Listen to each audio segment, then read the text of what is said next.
Hola, ¿cómo están? Soy Gustavo González. Nos habíamos quedado en esta fase de las líneas y ya casi empezando con la siguiente fase del sombreado, ¿no? Estaba listando ahí un poco el cachito de lápiz, pero igual un nuevo día, una energía renovada hace que podamos ver las diferencias, los errores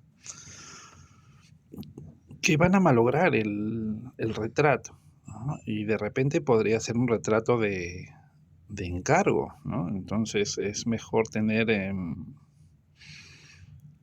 estos momentos en donde dejamos refrescar la mente un poco y podemos arreglar, ¿no? Un error que no estábamos viendo. Miren acá, por ejemplo, la línea media de la boca.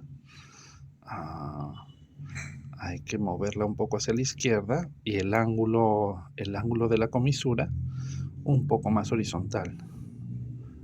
Lo tenía muy hacia abajo. Luego es con una sombra proyectada, entonces necesito afianzarlo y luego ya darle los tonos, ¿no? El bigote también va haciendo lo suyo y va a oscurecer toda esta parte.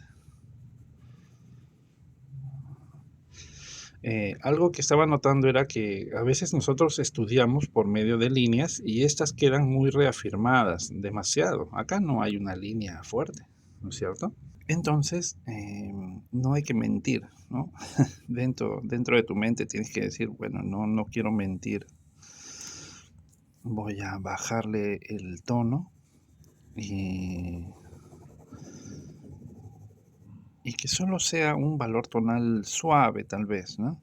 No muy oscuro, ¿ya?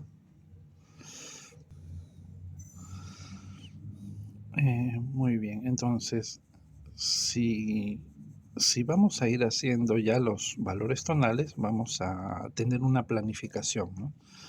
Aunque yo creo que todavía falta más estudio, ¿no? Bien, entonces existen estas líneas internas que son como más imaginadas, ¿no? Como un preparatorio para que entren después las masas tonales suaves o más densas, ¿no? Pero las líneas tienen que ir preparándose. Eso es también algo muy táctico, ¿no? Ir preparando el contraste de la línea, por ejemplo, la línea de la boca, porque van a entrar los tonos y luego estas van a quedar muy suaves, insuficientes, y lo que va a ocurrir es que se va a perder la forma. O sea, todo el trabajo que estamos haciendo de estructuración y medidas no va a servir para nada cuando coloquemos los valores y de pronto veamos que desaparecieron estas líneas y ya no sabemos dónde están. Ocurre lo mismo en la pintura, ¿no? Si no preparas bien las líneas, entra el color con el pincel y desaparecen las líneas, ¿no? Quedan abajo y ya no tienes una referencia. Y vienen las incertidumbres terribles, ¿no? ¿Dónde era la nariz? ¿Era por acá o era por acá? ¿No? ¿O qué tan abajo era? Porque has puesto el color y desaparecen las líneas. Bien, yo tengo las recomendaciones en los videocursos de pintura, que, bueno, son justamente por esas experiencias, ¿no? En donde perdemos la forma, el contorno. Entonces yo ahí voy haciendo mediante tutoriales, videotutoriales, voy haciendo las explicaciones, ¿no? Esta línea tiene que quedar allí hasta el final del trabajo, pero ¿cómo logramos eso? Por capas, ¿no es cierto? Primero, esa línea a carbón tiene que encolarse o fijarse para que no se barra con el líquido, con el óleo, para que nunca se barra, ¿no? Empezando por allí. Bien. Y así, cuando vamos haciendo los empastes, es posible que se tape la línea de un modo inadecuado, ¿no? Por ejemplo, muchos pintores no tienen respeto por el contorno. por los contornos. Entonces ponen la pincelada tal vez del mediotono encima del contorno, del mediotono, ¿ah? Cuando claramente aquí debería existir un reborde hecho a pincel que separe las masas de lo que vendría a ser la cara con las del fondo, o sea, un borde a pincel. Bien, son recomendaciones muy técnicas, muy materiales, ¿no? Algunos se quedan, digamos, con el concepto solamente, ¿no? Figura y fondo, y nadie les explica cómo empastar. Nadie les explica, ¿no? Los profesores a veces, muchas veces, intuyen que cuando tú entras a un taller para la enseñanza ya sabes todo lo básico. Y te explican solamente lo que ellos desean, ¿no? Lo que les parece interesante. Y no te explican, mira, el pincel se agarra de esta manera, la paleta tiene un orden, las mezclas resultan así, de esta manera, de a dos, de a tres. Ir explicando todo desde el comienzo, ¿no? Entonces el alumno tiene unas certezas más que incertidumbres. Uso mi mano derecha, entonces tengo que empezar por el lado izquierdo e ir avanzando un poco hacia allá, ¿no? Para no apoyarme, porque definitivamente me voy a apoyar. Entonces va a barrerse, ¿no? Voy a ensuciar el papel. Acá el brillo es así, puesto provisoriamente, ¿no? Posiblemente se mueva y se esfume unos milímetros. Pero eso lo detectamos cuando ya hacemos el siguiente ojo, ¿no? Es decir, el brillo. Por detrás siempre es como muy oscuro el brillo, por detrás, porque si no, no tiene el contraste necesario, ¿no? Y tiene acá una redondez, ¿no? Pero ¿cómo detecto eso? Porque puedo ver de repente los pelos o partes que de repente tienen formas algo geométricas o pelitos que salen, ¿no? Pero debo entornar la vista para ver la forma general. Si esto fuera una pintura, esto sería pues una pincelada y un acento y una textura con pincel pequeño, ¿no? Estoy pensando mucho en pintura porque estoy pintando unos retratos.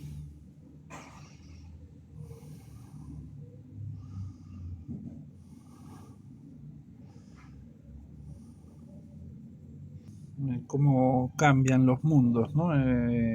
Ahora se vuelve el mundo de los valores tonales y debe tener una relación con las líneas que hemos hecho. Por ejemplo, hacia acá, hacia el borde, yo quiero trabajar el fondo, ¿no? Quiero trabajar el fondo, pero en la foto esta línea no existe, es como muy esfumada.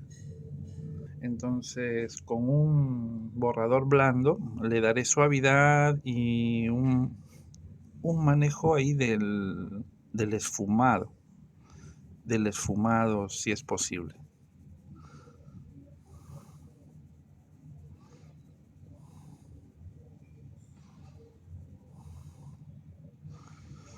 Ahora, ahora de repente con el siguiente ojo, pero debo plantear bien acá la mirada, ¿no? Esta parte oscura de la abertura. Tenemos el iris y la pupila, ¿no es cierto? Entonces hay que dibujarlas bien y consistentemente. Y por acá se ve que termina el ojo, ¿no? Una línea suave, un poquito más oscura. Bueno, para hacer este tratamiento sí necesito que la punta sea obediente y tenga así este tipo de punta casi como aguja, ¿no?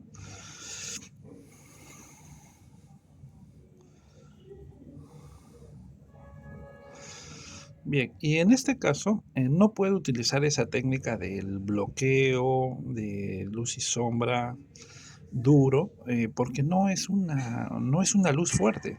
No hay una luz tan fuerte que haga sombras proyectadas muy densas. Hacerlo de una forma un poco más dulce, ¿no? Deshaciendo los bordes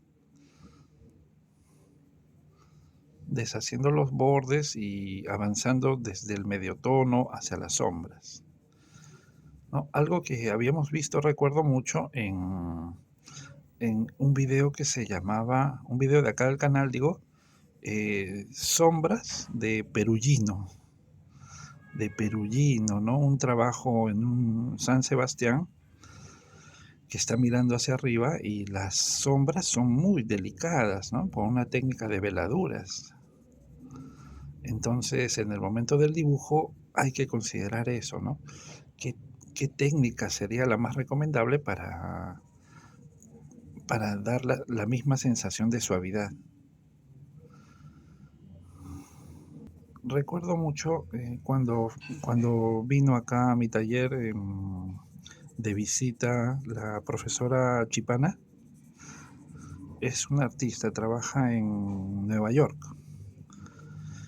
pero de ascendentes peruanos. El apellido Chipana es típico o es muy general allá en la parte de la selva del Perú. Perú también tiene parte selva, ¿no? El Amazonas. Y me dijo que iba a tener una visita acá a unos familiares y quería conocer el Perú. Y estaba averiguando de talleres realistas para practicar, ¿no? Para conocer artistas y practicar. Muy amable ella. Entonces, yo tenía clases en las tardes, a veces en la mañana y también en la noche, ¿no? Tenía tres horarios tenía. Entonces, quedamos en que venía en el horario de la noche, justo donde venían dos alumnos que hablaban inglés, porque Liana Chipana no hablaba castellano, muy poquito.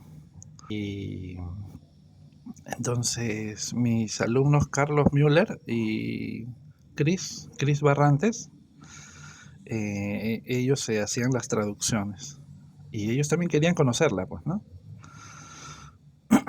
Ella tenía estudios en la GCA, ¿no? En la Grand Central Academy. Y muy interesante su trabajo, muy académico, ¿no? A la manera tradicional. Pero siempre su temática ronda por los temas de acá, de la tierra de sus ancestros, ¿no? Personajes. Entonces vino y hicimos una sesión con retratos.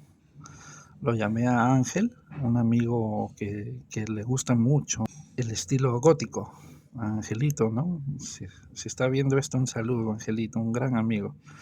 Y entonces vino así con su rostro, ¿no? Con su peinado increíble y una ropa con plumas negras. Entonces era un excelente personaje para retratar, ¿no? Tiene un rostro muy especial, su mirada. Y, y remarcado, ¿no? Siempre aquí con el maquillaje, ¿no? De los góticos, ¿no? Pero él es una persona, es un alma de Dios, es muy tranquilo, solamente es la imagen lo que le gusta, ¿no? Pero nada más. Y bueno, entonces Liana estaba así en el caballete y lo dibujó, y yo recuerdo mucho su dibujo porque le dio una atmósfera impresionante, ¿no? Le preguntamos, pero ¿cómo es que has hecho eso?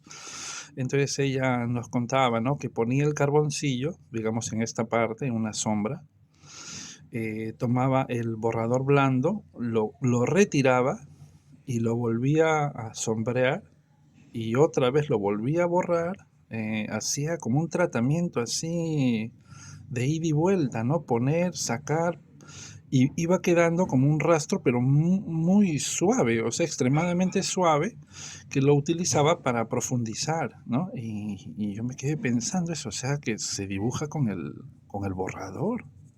Se dibuja con el borrador para producir efectos extremadamente delicados, ¿no? Pero esa técnica es como, no sé, algo muy particular, ¿no? Pero hay que tener en cuenta, ¿no? Hay que tener en cuenta aquello, ¿no? Qué bonitos efectos se consigue a veces con diversos materiales, ¿no? A veces el mismo dibujante es muy creativo con respecto a los efectos y cómo lograrlos, ¿no? Incluso podría decirse que cada dibujante tal vez va produciendo sus materiales, digamos algo así como esto, ¿no? Un alargador, pero hecho a mi medida, digamos, ¿no? También el largo del lápiz, cuando está totalmente nuevo, a ver, digamos un lápiz así, ¿no? Cuando está totalmente nuevo, no me ayuda mucho el largo, no sé. No me ayuda mucho el largo, lo siento como un poco incómodo, un palo muy largo. Yo lo prefiero cuando está como de este tamaño, así. El peso, el balance me parece ideal. No sé, pues son cosas de cada dibujante, son particularidades, ¿no? Si, tal vez debes tener las tuyas, que de tan íntimas, nunca se las has dicho a nadie, ¿no? Pero de repente son muy interesantes en este punto. No, ahí sí te pido que dejes un comentario sobre eso, ¿no? Porque parece que el contacto es muy bonito cuando de verdad contamos nuestra realidad de taller, ¿no? Bien, acá hay una mezcla entre valores tonales, esfumado y la textura del pelo, ¿no? A eso hay que diferenciar, ¿no? ¿A qué llamamos textura? ¿A qué llamamos textura? Textura entonces viene a ser este cambio de superficie especial que tiene cada elemento, ¿no? La piel, en este caso el bigote, tiene una textura de pelos, pero están afectados por la luz y la sombra. Entonces tenemos que crear volúmenes generales y en los medios tonos o luces darle la textura en algunos sitios. En este punto en donde ya estamos haciendo la sombra aquí del bigote, es un bigote bien ancho, tiene que haber este espacio que forma un bloque, un volumen, y se va yendo hacia la luz, hacia acá, en la parte que mira hacia la luz. Y la textura es fuerte donde tenemos el área de luz, acá y acá. Ahí la textura es fuerte, o sea, notoria, contrastante, digamos, ¿no? En las áreas de luz. Pero en las áreas de sombra no podríamos ver textura porque no hay información. La luz es la que produce los contrastes y nos da la información de la textura, digo. Entonces en esta parte, donde va apareciendo un medio tono, regresa la texturación. Pero si estamos en un sector de sombra, simplemente lo dejamos así, simple, semiplano, ¿no? Entonces, a lo que llamamos textura no solamente es una repetición, un movimiento de lápiz, puntitos, bueno, ese es otro tipo de acepción, de concepto de la textura. Cuando estamos verdaderamente haciendo una forma volumétrica y además debe tener textura, entonces hay que preocuparnos seriamente por la afectación de la luz sobre la superficie especial. ¿Ya? No resulta ser algo tan mecánico como repetir rayitas. ¿Ya? Cuando hacemos eso, entonces fallamos y se ve todo raro. Va a haber medios tonos, acá medios tonos también, y sectores de luz. Aquí se mezcla un poco con el valor tonal del labio superior, ¿no? Tal vez muy ligeramente, pero siempre se observa las secciones de la estructura de, por ejemplo, los labios, ¿no? Cuando hablamos de la estructura de los labios, hablamos de que son curvas y luego baja aquí, ¿no? Así, esta línea media lo indica. Es una curva y sube esta curva hacia allá. Pero hay un plano que nos mira y este está mirando hacia la luz. Y este plano lateral retrocede, este plano de aquí hacia allá retrocede. Entonces ya no está mirando hacia la luz. Entonces debemos darle un medio tono suave y considerar acá siempre, ¿no? Ven cómo al poner el tono pierde contraste la línea fuerte de la abertura. ¿No? Yo estoy observando y trasladando ahí la información acá. Y acá es muy suave, ¿no? Este plano este se llama el músculo orbicular de los labios, que es quien cierra el labio, cierra la boca. Pero está algo mezclado con los músculos depresores, los que bajan. Ven, ahí ya vamos un poco atendiendo la parte anatómica, ¿no? Acá está mi modelo. Bien, es un modelo en plasticera. Esto lo hice para el curso Dibujos y Modelados, ¿no? De estudios anatómicos. Abajo te dejo el enlace del curso si lo que quieres es aprender anatomía, ¿no? Entonces, ven estos músculos que están aquí hacia abajo del labio, que apuntan en una dirección oblicua hacia abajo, ¿no? Tienen la función de tirar la boca hacia abajo y abrir el labio inferior. Igual que los músculos que están aquí al costado y hacia arriba, como si fuera un abanico, esos músculos entonces abren o hacen el gesto de la sonrisa o tiran el labio hacia arriba o gestos de molestia. Bien, es un mundo muy hermoso que les recomiendo profundizar, ¿no? Los músculos del rostro. Entonces aquí, ¿qué gesto está haciendo él, no? Está un poco sonriendo. Por eso es que se ve un abultamiento acá, ¿no? Porque la piel tira un poco hacia allá, ¿no? Se acorta hacia acá y forma como un relieve, una especie de pliegue ligero, ¿no? Aquí todavía él estaba muy joven.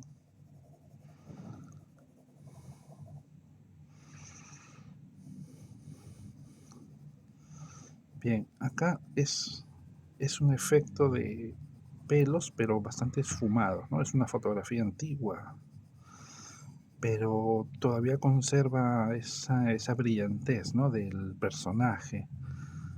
Es una muy buena foto, pero la fotografía de ese entonces dependía de que uno se quedara quieto,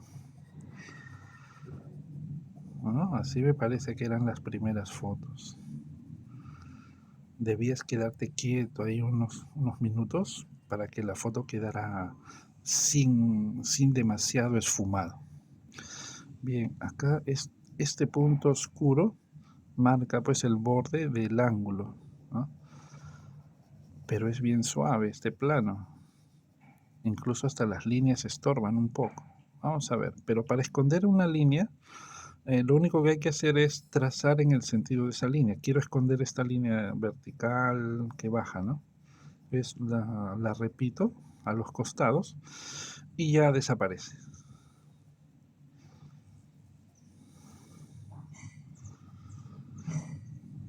Acá es muy duro acá este efecto de la línea de la sombra.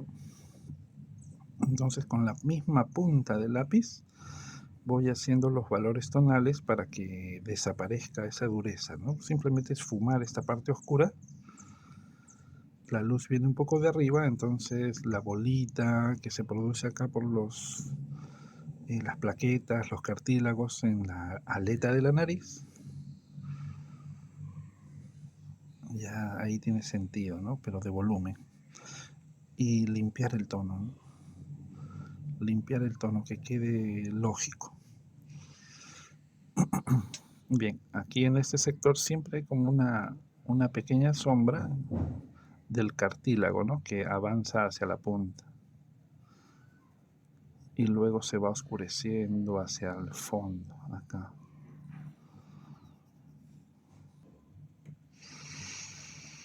Bien, y cuando estuve haciendo el zapping de técnicas, bueno, el planteamiento es que tratemos de utilizar varias técnicas para resolver diferentes problemas en el retrato, ¿no?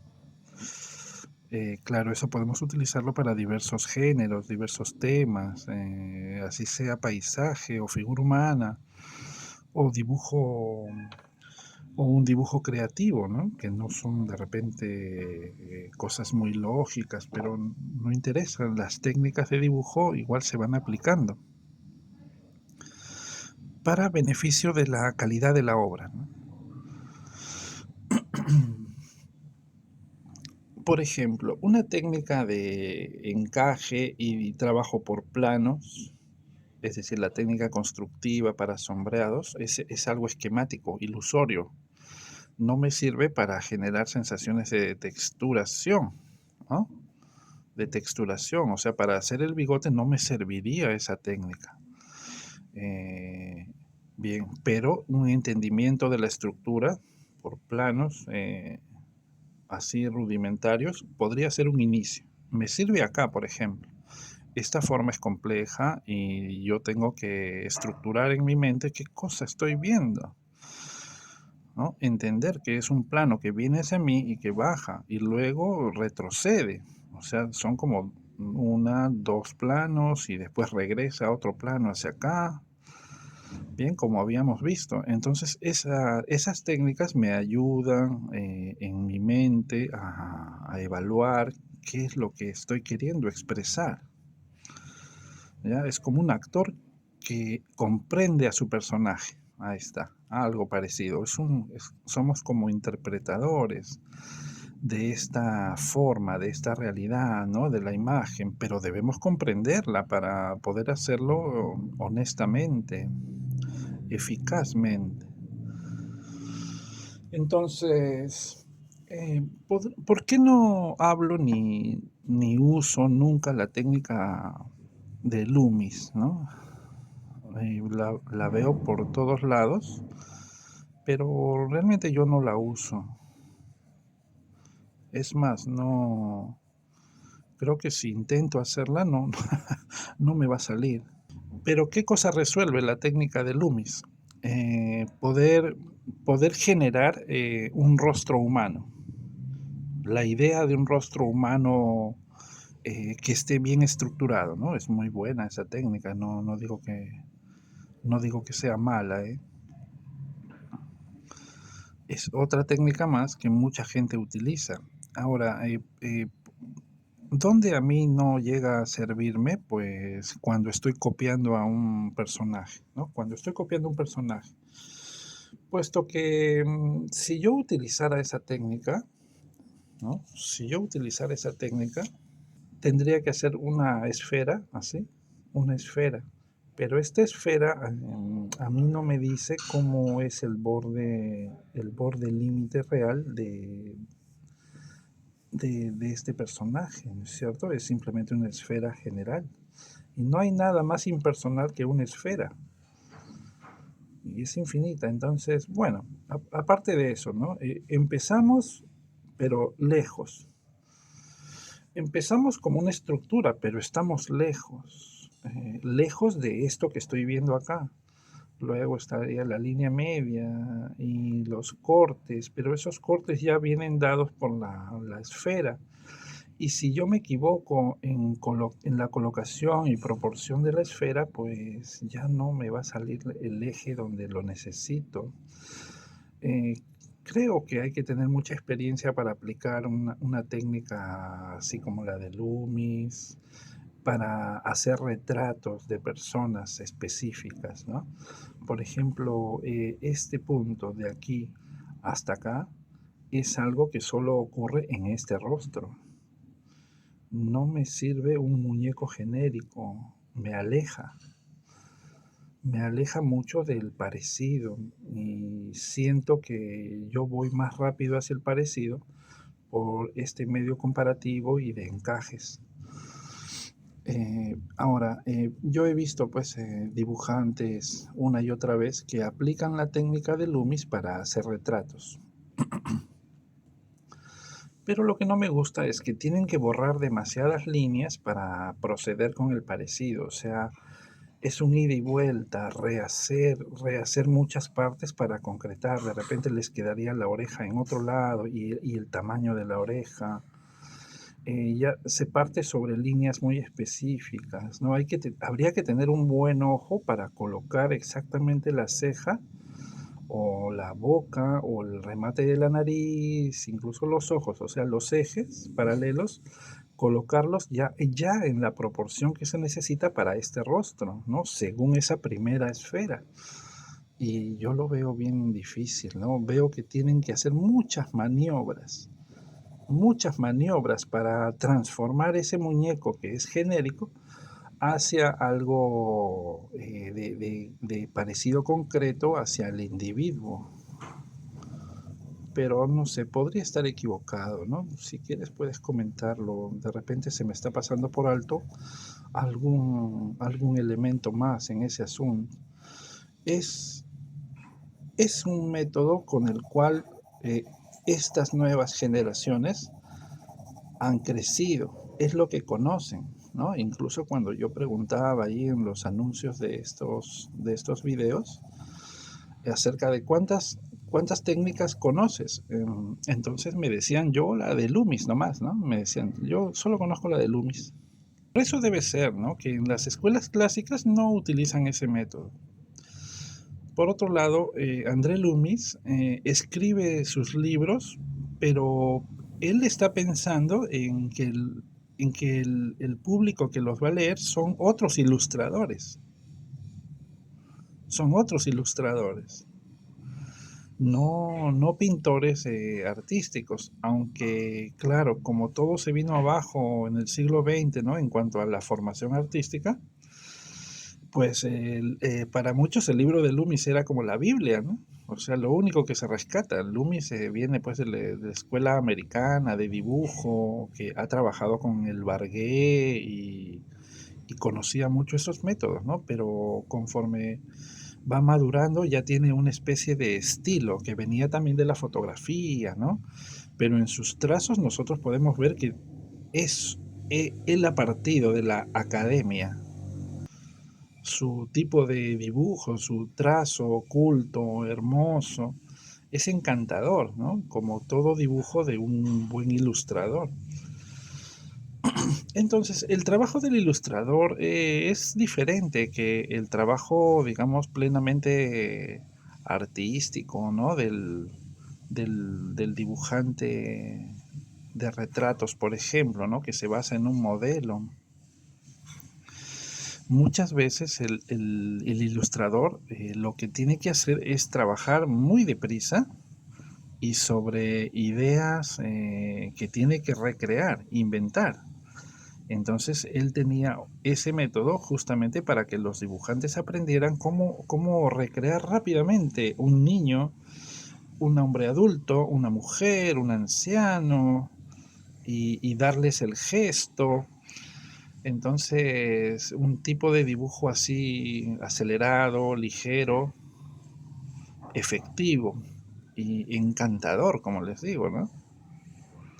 Bien, aquí ya estoy trabajando un poco el ojo, ¿no? Entonces debo proceder con cuidado, verificar que lo que estoy colocando coincida con el otro ojo. Oh, se ve un poco extraño, ¿no? De repente, ¿qué puedo notar? Tengo que cerrar un poco más el ojo por abajo, ¿no? Se siente que el ojo sube más en diagonal y es un poco más cerrado por acá, ¿no? Ya, entonces debo reaccionar, poner ahí la pupila más acá y esta línea, terminar de hacer el círculo y va hacia arriba, ¿no? Una mirada muy especial, entonces hay que tener cuidado ahí. Luego, ¿qué más? Debe coincidir la mirada, o sea, la manera de colocar acá este punto con este otro. A veces es difícil. Creo que es un poco más allá, ¿no? Entonces los ojos es la parte, digamos, más delicada, ¿no? Más delicada. Podríamos estar horas ahí haciendo digamos, los trazos para colocar bien la mirada. No hay problema. En cuanto al tiempo, no tengas reparos. Sé generoso con respecto al tiempo en que estás elaborando. Porque date cuenta que la belleza de este retrato radica mucho en que consigas esa suavidad y ese encanto de la mirada, ¿no? Mira cómo se mueve la ceja, tal vez la dulzura, ¿no? Del ojo. Miren, allí descubrimos a la persona, al personaje, ¿no? Este es un buen retrato porque nos deja ver exactamente cómo era el señor Tesla, generoso, pensando en el desarrollo del ser humano, gracias a la tecnología. Él quería energía gratuita. Ya con eso tendríamos suficiente para entender que él era pues una persona especial fuera de estos paradigmas, ¿no? Del beneficio industrial, capitalista. Yo no soy comunista, ¿eh? Para nada. Pero tenemos que darnos cuenta que sufrimos mucho por las grandes empresas y cómo abusan muchas veces de nosotros, ¿no? Ahí donde nosotros podemos serles útil, gastando nuestros sueldos en sus productos, pues ahí sí estamos beneficiados. Y cuando no podemos, pues no somos nada para ellos, ¿no? Somos cucarachas, como en el libro de Kafka. Muy bien. No entremos en esos temas, ¿no? Sigamos concentrados ahí en la mirada. Esta parte es muy oscura, esta parte es muy oscura y es sutil, ¿no? En cuanto al esfumado. Esta redondez del ojo deja ver su transparencia, ¿no? Deja ver su transparencia. Aquí podría estar mucho tiempo, pero el video ya se alargó demasiado. Muy bien, creo que hemos avanzado algo, ¿no? O sea, ya empezamos con la parte de las sombras, ¿no? Entonces ahí voy a darle poco a poco estos efectos aquí suaves de las cejas, bien. Pero digamos que la mayoría del dibujo sí lo voy avanzando con ustedes, ¿no? Un poco que la cámara está de costado, ¿no? En realidad es así. Por ahora me despido. Les mando un abrazo muy fuerte. Hasta luego.